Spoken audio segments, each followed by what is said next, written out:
Halo 3 fue todo un éxito.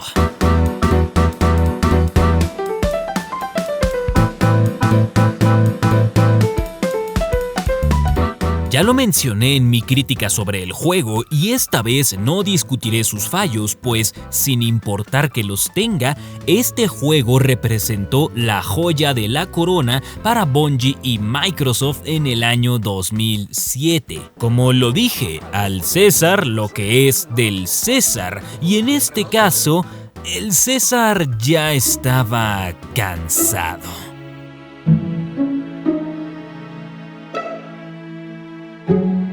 Bungie ya no quería hacer el esfuerzo para sacar nuevos Halos, querían concentrarse en nuevas historias. Sin embargo, Microsoft tenía otros planes. El contrato del estudio indicaba que aún les quedaban 2 juegos por hacer antes de abandonar la franquicia, así que Bungie se puso manos a la obra y se dividió en 2 equipos de trabajo. Abordar nuevas ideas con el jefe maestro les suponía una tentación muy grande, pero para eso iban a necesitar cuanto menos otra trilogía, cosa que ya no estaban dispuestos a hacer. Es así como uno de los equipos se dedicó a desarrollar el DLC Halo 3 Recon, que a la larga se convirtió en Halo 3 ODST, un videojuego que no valía lo que costaba en su momento, pero que hizo buenos méritos para que hoy en día se le dé un lugar adecuado en el corazón de los fanáticos que aún disfrutan de recorrer el equivalente a un Ecatepec nocturno. No obstante, para muchos fue una decepción catastrófica. Esto se debió al excesivo reciclaje que Bungie optó por usar para desarrollarlo, también por el hecho de que jugar como un SCDO no se sentía muy diferente de jugar con un Spartan, y por alguna razón hubo quien criticó el soundtrack y el apartado visual más sombrío que ofrece este Halo. El fandom colectivo realmente se dividió para criticar este videojuego, con unos que siguen pensando que es basura y otros que lo consideramos uno muy bueno a pesar de sus falencias y minimalismo. Bungie tomó nota de esto y viendo que otra gran franquicia ya estaba quitándole su lugar como el rey del shooter, decidieron ponerse creativos e innovadores con su equipo secundario, trayendo ante nosotros una de mis entregas favoritas.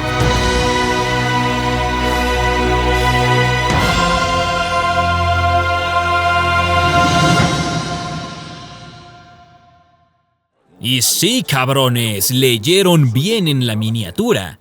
Halo Reach es el Halo más Call of Duty de la saga. No lo digo en el mal sentido, sino porque siento que es un Halo que, por momentos, sabe tomar lo mejor de la saga de moda de la época y lo plasma de una manera bastante acertada en varias partes de su campaña. Lo que siento que le ayuda enormemente a la campaña de Reach es que busca similitudes con el enfoque que se le dio a la de Halo 3 ODST, es decir, contar una historia mucho más aterrizada, solo que aquí el conflicto principal se vuelve un personaje. Y es que para este punto de la saga ya no estamos ante otra secuela, sino que estamos jugando una precuela de Halo Combat Evolved, por lo que la guerra por los anillos no es algo de lo que debamos preocuparnos, sino por el propio Covenant.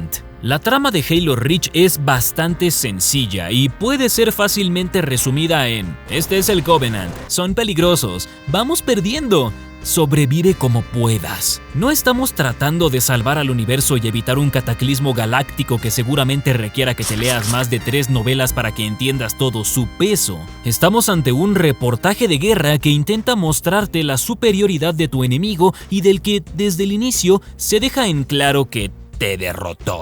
Reach no tardó mucho en caer.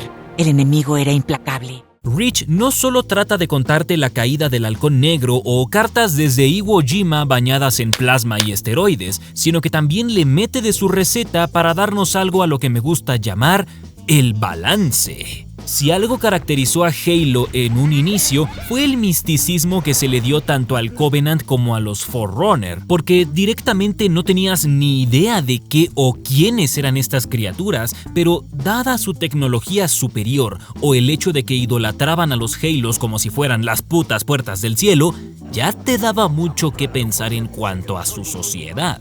Este elemento se retoma de manera un poco más diluida en Halo Reach, pero con el espacio suficiente para no saturar de más al jugador, especialmente a los que recién inician. Se mezcla el misticismo con la fórmula narrativa de Call of Duty para intentar concebir la magnitud de la amenaza del Covenant. Por poner ejemplos, se me viene a la cabeza el hecho de recibir información vía satélite, cual si fueran los reportes de Modern Warfare, las cinemáticas en primera persona, nunca antes vistas en Halo, por cierto, y, bueno, la propia narrativa per se. Esta inspiración de COD, combinada con el toque único de Halo, te entrega cosas tan bellas y al mismo tiempo tan aterradoras que por momentos te quedas así. Y creo que esto se resume mejor con la cinemática final de la misión, Larga Noche de Consuelo.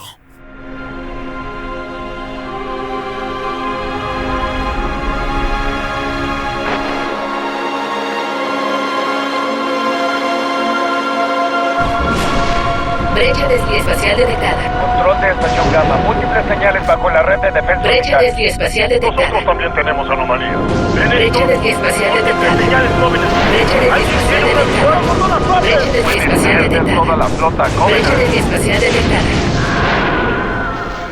Otro ejemplo puede ser también el inicio de la misión Base Sword, el de la ya mencionada Larga Noche de Consuelo o directamente el final del juego. Y para los haters que seguramente ya están dejando su comentario de odio aquí abajo, muchas gracias, se los explico con peras y manzanas. Bungie concibió la campaña de Reach tomando como inspiración elementos de Call of Duty y los mezcló con lo desconocido que resultó el Covenant en el primer Halo, cosa que no es mala porque entregó una de las campañas más bélicas jamás vistas en la saga, y esto sin duda nos encanta, ¿verdad?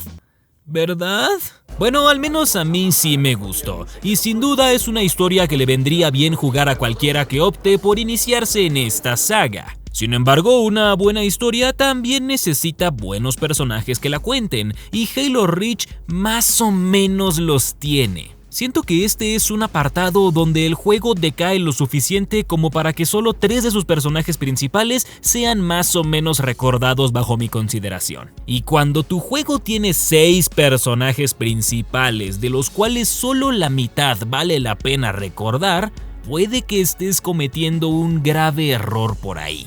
De entrada voy a descartar a los más obvios. Carter es medianamente olvidable salvo por su muerte, porque si no fuera por eso pasaría como un Spartan de relleno, así como en el caso del Spartan June, quien solo va a su bola y no se mete con nadie. Es un tío chill de cojones. Carter solo funciona como puente entre el jugador y el objetivo, así que junto con June van para afuera. El tercer personaje enteramente olvidable y que ojalá fuera así es Emil, no solamente porque es ineficiente en combate, sino porque su actitud hace que me caiga mal, cabrón. Es un Spartan castroso, burlón e infantil, y de hecho es el único muerto del equipo Noble cuyo deceso no me produce emoción alguna, ¿sabes? Así de mal personaje es, sin mencionar que es directamente una referencia a Ghost de Modern Warfare 2, solo que Simon Riley sí me agrada, especialmente el de 2022.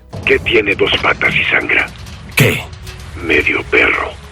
Lamento haber preguntado. Todo lo contrario al resto del equipo Noble. Descarto a Noble 6 porque directamente somos nosotros, por lo que, en su defecto, los personajes de Jorge y Kat son los que más brillan antes que él. Dejando de lado el hecho de que son arquetipos clichés de grandote pero sentimental y la chica lista del grupo, me agrada más verlos en pantalla que a cualquiera del resto, porque aunque son clichés, son los clichés que amamos. De ahí que sus muertes en la campaña se sientan tan tristes, especialmente la de Jorge, quien muere pensando que ha salvado el planeta que tantas cosas buenas le dejó en vida.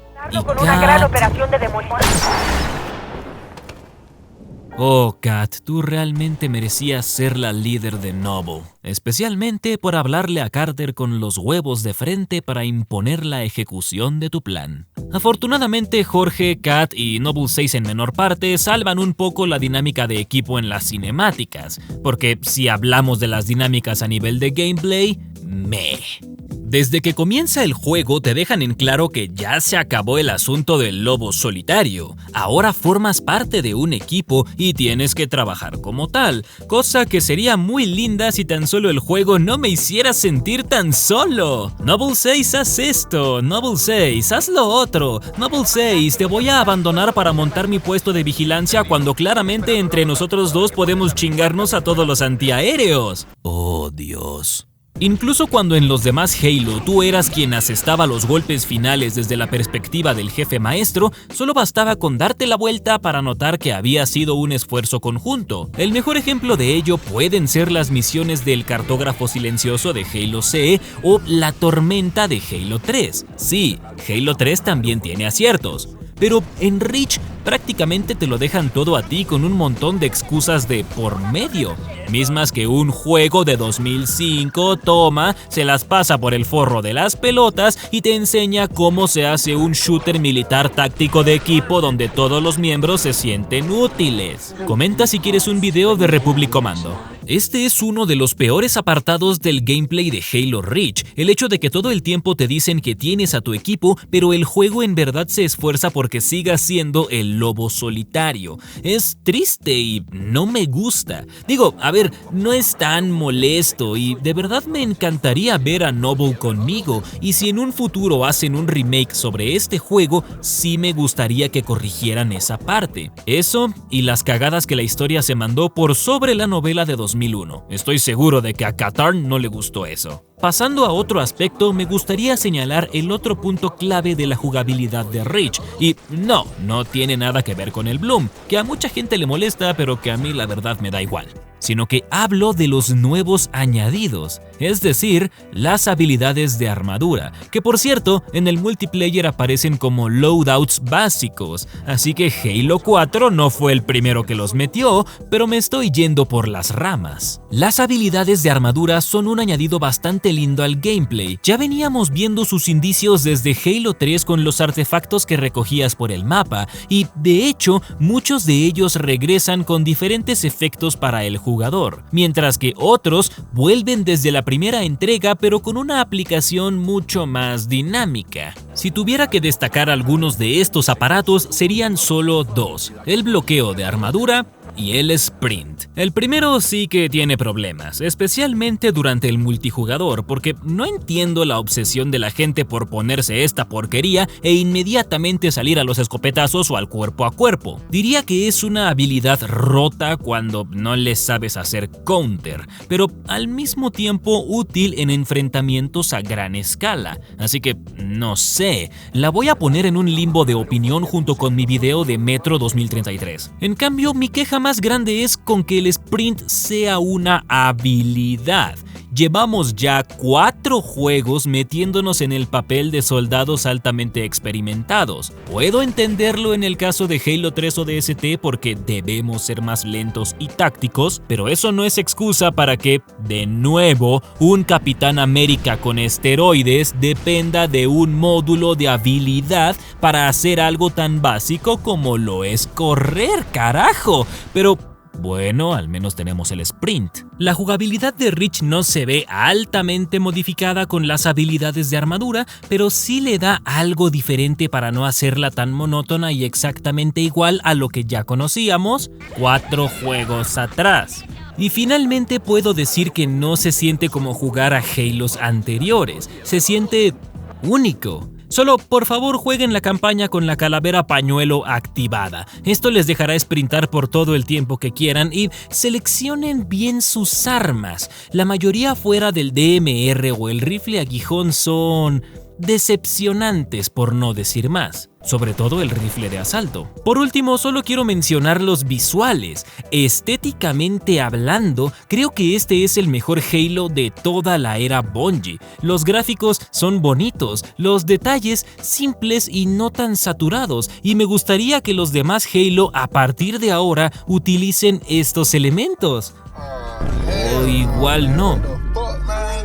Igual no, ¿sabes? Aquí se nota en verdad el buen trabajo que hizo Bungie con el motor gráfico del juego. No solo le da una lavada de cara total que mucha falta le hacía a la saga, sino que él mismo se ajusta para darle paso a animaciones y cinemáticas más ambiciosas. Y no me molesta para nada el hecho de que se pase por el arco del triunfo la estética de Halo Combat Evolved. Sé que los Marines y el Capitán Keyes no se parecen en nada a los del primer juego, pero no me quiero poner exigente en este aspecto, porque el arte es subjetivo y en este caso, y en ayuda mundial, se ve lindo. Con esto puedo concluir que Halo Reach sí es un juegazo. Uno que redefine elementos de la competencia y los introduce en su universo para darnos una campaña bastante decente. Uno con personajes icónicos que, a pesar de ser arquetipos medianamente escritos para darles algo de personalidad, sí que te llegan al corazón cuando los ves morir de uno en uno.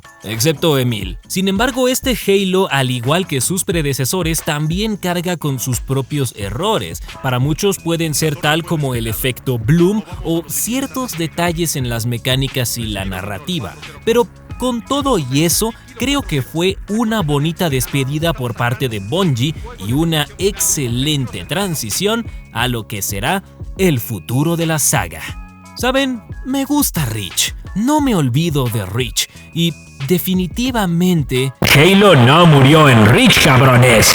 Ahora que ya hemos terminado con la era de Bungie, voy a tomarme un descanso de la saga Halo para hablar de otros juegos antes de pasar con Halo 4, video que espero que dure aproximadamente 1 hora y si no, pues tampoco pasa nada. Por lo pronto, nos vemos en el siguiente con el final del manga de Kill la Kill e iniciaremos con las críticas sobre la saga Metro. Les mando un besote en la nacha derecha y si eres Dre Panic Fall, también en la izquierda. Yo soy Astorita y nos vemos pues en el siguiente Checkpoint.